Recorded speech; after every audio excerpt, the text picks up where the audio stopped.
What's up, guys? Abel Streetcar Builds back at it again with another video. Finally, guys, we got the motor back from the machine shop. Okay, now we can get this build going. It's gonna go fast and go quick. We're gonna do step-by-step videos on the turbo kit, since On3 doesn't give you any instructions. You know, I YouTubed, I Googled everything. I'm gonna go ahead and do everything that I couldn't find. You know, I wanted to see a video specific on turbo drain, turbo feed oil on the Coyote. That's gonna be one video. Assembling the hot side is gonna be one video. You know, assembling the cold side is gonna be a video, you know, stuff like that. All right, guys, so let's go ahead and jump right into it. All right, guys, so we picked up the motor yesterday. All right, I couldn't help myself. I just bolted in the headers, you know, just to figure it out more or less how it's gonna be working and stuff. But we got the motor, we got the headers. I have a mess here. I got parts, you know, the car has basically been in storage. You know, we got parts over there. I was stockpiling parts on the side, you know, parts over there. But, you know, we're finally gonna get this build going. All right, and this is what we're gonna start off, all right? First of all, everybody's talking about that freeze that's coming. I don't know when I'm gonna post this video, in a couple of days.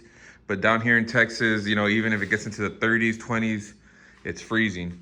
I was thinking that I'm gonna go ahead and move this car out so I can have all of this space to lay out the turbo kit, you know, separate the hot side, the cold side, the turbo, all that stuff. I'll have all this area right here so we can go ahead and figure that out. But what I'm gonna go ahead and do first is I'm gonna get all these accessories, well, not the starter, but I'm gonna get all these accessories on, and then we're gonna assemble the hot side, which would be the headers, the crossover, stuff like that. Okay, but first we're gonna assemble everything on the front. So I wanna assemble the kit outside, like if it would be in the car. Okay, so we can see where we're gonna have clearance issues and stuff like that. I would do a time lapse, guys, but it's just accessories, just a water pump, it's just alternator, stuff like that. So let me just go ahead and do that real quick, and then we'll go ahead and jump to the next thing. One thing I always do, guys, is I do label my bolts, because you know, you can lose bolts real quick and, you know, it's gonna be a hassle. I always label my bolts. We got trans bell housing. You got, okay, here we go. We got water pump right here. We're gonna need these. We're gonna need thermostat. We're gonna use those. What else we got here? Starter bolts. All right. So this is all stuff we need, guys. And it's always good to label the idler, tensioner. Here you go, guys. Always label your bolts. Also, before I do anything, I'm gonna go ahead and give this engine a wipe down. I always use the Sunbox Absolute cleaner. I always had this engine show quality when I had it in the OG whitey before we wrecked it. So we're just gonna give it a quick, since all this is gonna be covered with accessories. A lot of this stuff I can't reach it when all the accessories are on. I click back here. So we're just gonna go ahead and give it a quick scrub down. Wipe it down with a paper towel and keep on moving. All right, guys, so we got the front accessories on. One thing that I noticed, all right, I was chasing a squeaky pulley since I did the swap in the other car. It would always bother me. I replaced the tensioner, the idler, the water pump, everything. I never thought it was the alternator. And the only way I realized I was putting it on, and I don't think the video will catch it, but it makes like a small little squeaky sound. And I'm thinking that either it's the shaft or something, because as you can see here, it was eating up the belt. It was eating up the belt little by little. So I'm guessing that there might be like a little, because the car was wrecked right in the middle. I don't know if maybe something hit this right here, or you twisted it good. There you go, there. You can kind of hear it. All right, so we'll probably end up just getting a new one, or see, I know there's a shop that rebuilds them. The alternator charges fine, but it does make that noise. I was chasing that noise forever. And another thing, guys, I don't know if it's gonna be an issue, but as you see here, I don't know how I'm gonna show you. Look at how close the plug is for the alternator. This is the power. This is the power plug, the thick power. All right, this is the one that activates it, and it is close. I can't even stick my finger right there, and the plug sticks out a little bit. So We might either heat wrap this, heat wrap the wire, something. But I don't think it's gonna be an issue, but it's something that we're definitely gonna have to work on. All right, guys, so we got all the accessories back on, the belt, everything's ready to go. More than likely, I'm gonna go ahead and just buy a new one later on down the line. Maybe even just buy it before we put the car in, you know, so I don't have to be struggling inside the car or with the motor inside the car, taking this thing off, even though it's just 2 bolts. You know, it's easier just to do it out here. But everything went back just like a glove. Maybe I'm thinking of just getting like an ATI balancer or something a little bit better than that. We're not gonna push the car too hard, which probably just be like 6 pounds, but still, you know what I mean? I'm gonna go ahead and cut it short there today because I have to change out the headlight bulb on my wife's car. And those things are a pain. You gotta take out the air box, stuff like that. But let's go ahead and jump right into it. Tomorrow, we're gonna... All right, guys, so it's the next day. Okay, I got the car out. I have it all here in the driveway. We got the motor here. Okay, so we got the hot side. Oh, we got Rocky. This is my half German Shepherd, half Belgian Malinois. All right, he looks half German, half Belgian.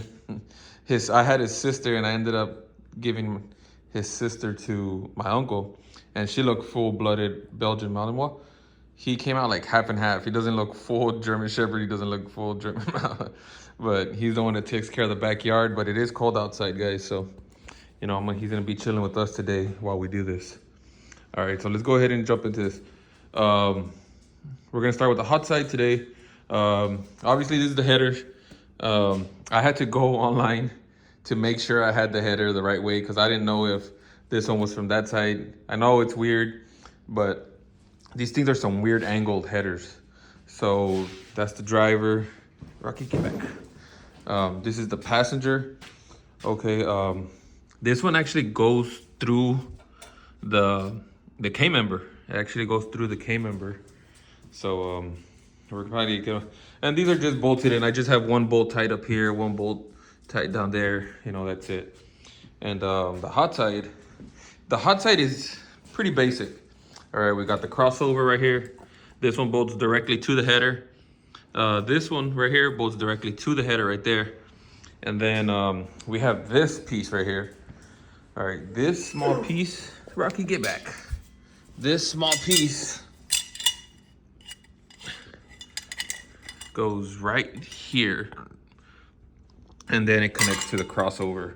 All right, and this is just something that I also had to go online and look at pictures of the way they installed theirs. So this one goes on the passenger side, and then the crossover. It's always best to have 2 people to make sure that, you know, somebody holds it while you tighten it up. But let me go ahead and put these 3 pieces on real quick, and then we'll jump right to the next thing. All right, guys, so that took a couple minutes. All right, it's not fully, as you can see, it still has a little bit of play, but I just wanted to show, you know, the hot side, stuff like that, and how it goes. This is for like the extremely novice, know nothing about turbos guys like me, that we're just figuring out as we go. I'm pretty sure some type of blow off or something goes there, you know, for now. And I was kind of freaking out at first because I was like, I thought this had to be, you know, flat, but it's at an angle and it's supposed to be like that. Rocky, get out of the way. You know what I mean? So that's the way it goes.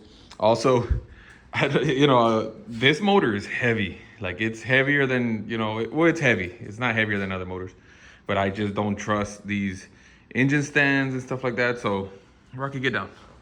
So, you know, I have my cherry picker hooked up just in case, because we are going to put a lot of weight on it. All right, guys, so I'm going to go ahead and mount the turbo. All right, guys, so we got the turbo on there. Okay, one thing that I did notice with these bolts that they supply, you know, I just have it on there. I don't even have no, Rocky, get back. I don't have no nuts on there. All right, you can't fit this bolt through the top. So the front 2 are gonna have to go through the bottom and tighten up like that on this side. And on this side, well, maybe this side could go, maybe this side can go normal. It's kind of hard to do this when I'm holding the phone with one hand, but you know, it'll probably be like that. I could probably fit this one through the top. Yeah, more likely this one, but it's just mainly this side. Yeah, there's no way to fit the bolt through here, the hot side right there. All right, guys, so that's gonna go ahead and end it for this video. All right, this is just the hot side. You know, I just wanted to do like a little step-by-step of the hot side of the car, of the turbo kit, I'm sorry. All right, and in the next video, you know, I don't know, it's tight. Like this kit is tight. I don't know if you can see that. Well, the thing is that it's not fully tightened. I don't want to fully tighten it to give it some adjustability, but I think it needs to be fully tightened because, let me see here. I don't want to move it too much because I don't have no nuts in here. But like, as you can see, has a little bit of play in it because of the V-bands. They're not fully tightened. They're just snug. But it is tight, guys. Look, this is the hot side right here. This is the hot side. And the water neck, thermostat water neck. That's close.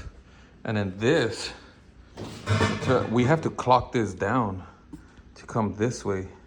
And it's gonna be tight. It's gonna be tight. Is it gonna be tight, Rocky? Yeah, Rocky thinks it's gonna be tight.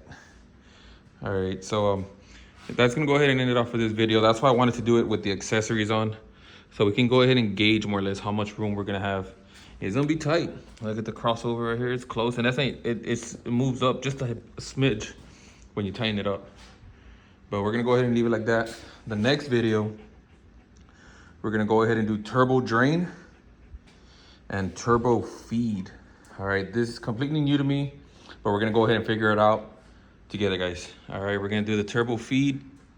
This is a Gen 2, okay? I deleted the oil cooler. All right, before we go to the next, as you can see here, oil cooler, not there. All right, guys, so that's gonna go ahead and do it for today's video. All right, the next video, like I said, these are gonna be super short videos, maybe somewhat short, somewhat not short, but we just wanna go step by step, have a certain video for every certain task that we have to do on this turbo kit. You know, oil feed on one, wastegate on another, you know, assembly, you know, the exhaust, stuff like that. You know, what is it? The valves, I can't remember the name. Mine's going blank. All right, guys. So that's gonna go ahead and do it for today. Like I said, next video, oil feed, oil return. All right, guys. Thanks for watching. Stay tuned for the next few videos, guys. All right, Abel, I'm out.